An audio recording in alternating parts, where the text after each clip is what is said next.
Okay, so there are some things that are making me nervous about the future, and I find it to be actually very exciting. And I'm going to tell you about those things. But I want to start off talking to you about you. And I'm assuming that if you're watching this video, you are probably a woman who's entering her midlife or she's in midlife, and you're probably very spiritual, and you're someone who takes on a lot of responsibility. The reason I'm saying that is because those are the people who usually follow me, because I take on a lot of responsibility, which is one reason why I'm going back to California, so I can handle some business. So here's what I want you to understand about us as midlife women who are taking on responsibility and feeling some changes happening in midlife. And that can start for you, well, it starts for us pretty much all around the same time. It's when Uranus hits the midway point around the zodiac. So don't worry about what that means, but there's a special calling that happens inside you when you feel called to something bigger, something different, something's just different. And here's the thing to understand. It doesn't always feel good. Even though it's something that is incredibly positive, what normally happens is that it feels really bad. It can be that you get tired of the status quo. You can start becoming short-tempered. You can start looking at your spouse like he's holding you back instead of moving you forward. You can start wanting to become ferociously protective of your children because you want to see them succeed. You can experience problems in your physical body because all the places where you've neglected yourself are starting to come to a head. So these are some examples, okay? You can feel frustration or disappointment.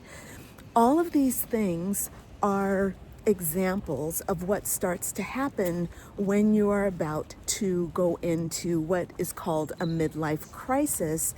But what I want you to think about as kind of more of a revolution or more of an opportunity to give birth to yourself. It's like a caterpillar. Like in all of your life, you've been a caterpillar up until middle age. Then you get the call to become a butterfly, and everything changes. So you're no longer satisfied with how you've been doing things up until this point. You're no longer able to sustain the status quo. So what does that look like? Well, it looks like what I've just said. All those kind of negative feelings start to come up, but it can take you a number of years for you to kind of wake up and see what's happening and what's going on. And by the way, midlife crisis for men, it also happens for them, and it's the same thing that's happening to them. They are being called to become a butterfly, to make that big transformation. We tend to treat it differently in men because it's society, and historically, this is a patriarchal society, and historically, men are kind of empowered to pursue their dreams. If they want a younger wife, they can go get one, and it can be encouraged by other males in the society, even though it may be frowned upon by women in society.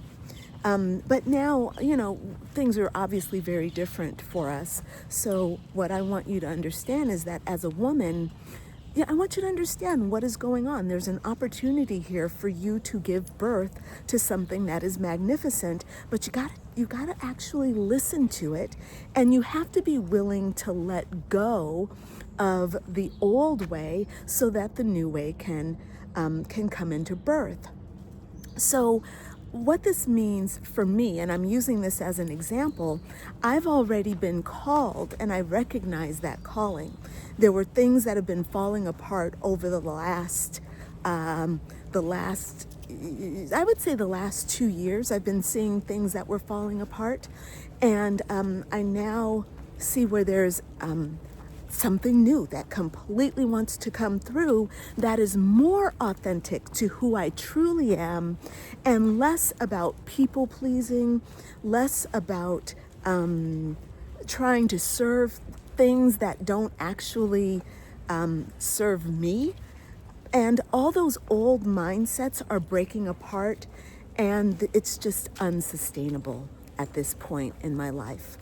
And I think that's happening for you too. I think that you can feel it.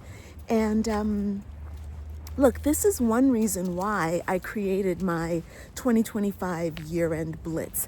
The reason I'm going to invite you to that is because this is where we talk about this stuff in detail, and we use the end of the year as the great opportunity that it is, because it's an incredible opportunity for all of us to not only get things done, yes, but also to let things die. There are a bunch of things, old ways that want to die, old behaviors, old attitudes, old habits, old relationships. And in the 2027, I keep saying 2027, I keep thinking 2027. In the 2025 Year-End Blitz, we are letting go of all of those things, and we're tackling those, identifying them, and understanding that the way to get things done is by surrendering those things, giving those things up. Like, okay, I'm going to let go of this old identity. I'm not going to be stuck to this old way of doing things any longer. I'm going to allow a new way to come in. And, you know, for me, I'm a classic overachiever. For me, I became an overachiever because I was afraid of being an underachiever. And in many ways, I was displaying attitudes and characteristics of being an underachiever.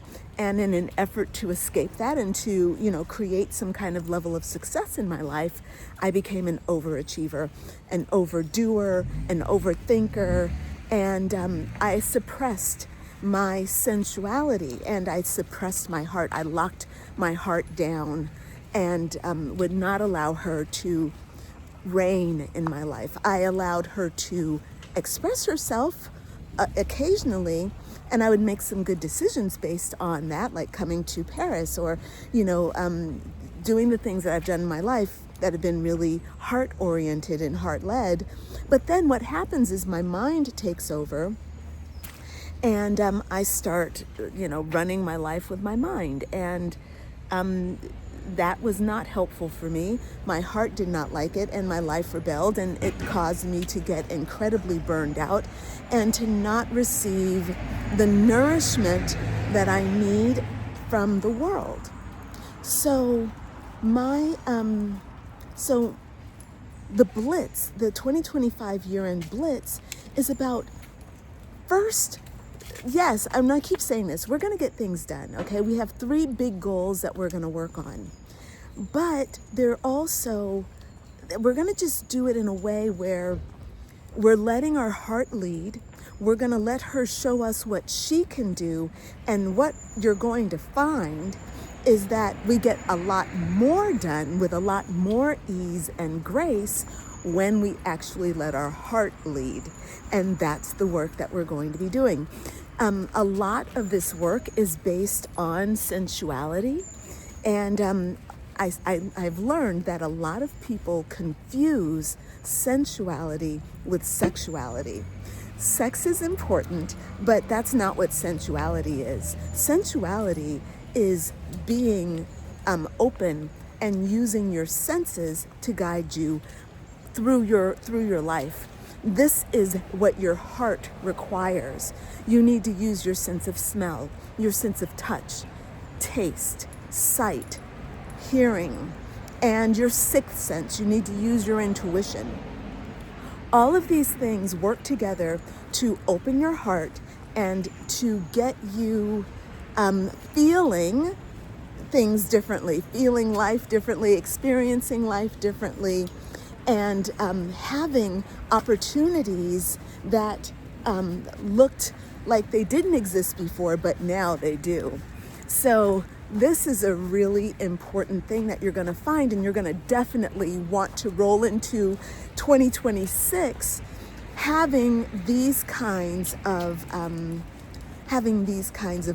openings in your heart, because you don't want to go into 2026 with the same drama that you had in 2025. You definitely don't. Okay, you want a clear, clean slate, open heart, open mind, open senses, and connection to the divine. You want to roll into 2026 with those things firing off. You want your imagination robust. You also want your actions aligned with things that are higher vibrational. You don't want to be doing, I'm going to pause on this bridge. It's so beautiful. Look at that. What a lovely, lovely morning, right? Yeah. You want your mornings filled with sensuality, with beauty, with pleasure. I'm very happy right now. Yeah. So that's what we're doing in the Blitz. Okay. So sign up now. There's a link in the comments for you, and it's all over the place right now. Now, what about this thing with Paris and California? What did I discover? Well, what I discovered is that I will be back in Paris for my birthday. January 26th is my birthday. And I will be back here at that time so that I can have my birthday here. I want my birthday here. And no. Sorry. It's getting ready to pee on some supplies. I'm like, don't do it. Don't do it, dude. Right. So California is where I was originally born, and I was born into a very beautiful family. But at that time, my family was confused. My mom was very young, and my father was not in the picture. Like, he was not having it. His family wasn't having it, and my mom's family wasn't having it. And so the idea was that I was to be put up for adoption, and then my mom would come back and get on with her life. But my mom, being very strong in her intuition, said, no, I'm keeping my baby. And so she went up to Oakland, where I was born. I was born in Northern California. Well, her real family, true family, is down there in Southern California. And so for me, my energetic signature is about being unwelcomed in my family of origin. And me returning to California right now is 100% about understanding that my family of origin back then might have been like, no, we don't want, an illegitimate child. That's what I was called back then. But now they're like, yeah, we love you. That's it. And that's all this is about. My family wants to show me that they love me. And this isn't something that they are consciously aware of. It's something that I've been shown energetically that that's what's going on. And of course, all of the signs are pointing to it. And I know my family loves me. My family adores me. And I adore them as well, which is why I'm happy to be going back. I'm happy to be, look, I have to say, I love my apartment. Okay, this little place I have is really magical, very special, love my neighbors, but I'm also the one who manifested it. I'm a fucking master manifester, and I'm working on a new vision for my return when I come back in January. And that's where I am. So we'll see what that looks like and how that all comes out. But there you go. That's what's happening with Crystalline. That's what's happening with the Year-End Blitz. And I really hope that you will join me in this little container where we will work together for 42 days. And you're going to find it incredibly healing. I'm getting ready to set up a tarot reading for us in that group because I really want the participants to be in touch with their spirit guides so that they can know what's in store for them, like what the end of the year means for them. And so yeah, come on in and join me there. All right, signing off. Bye for now.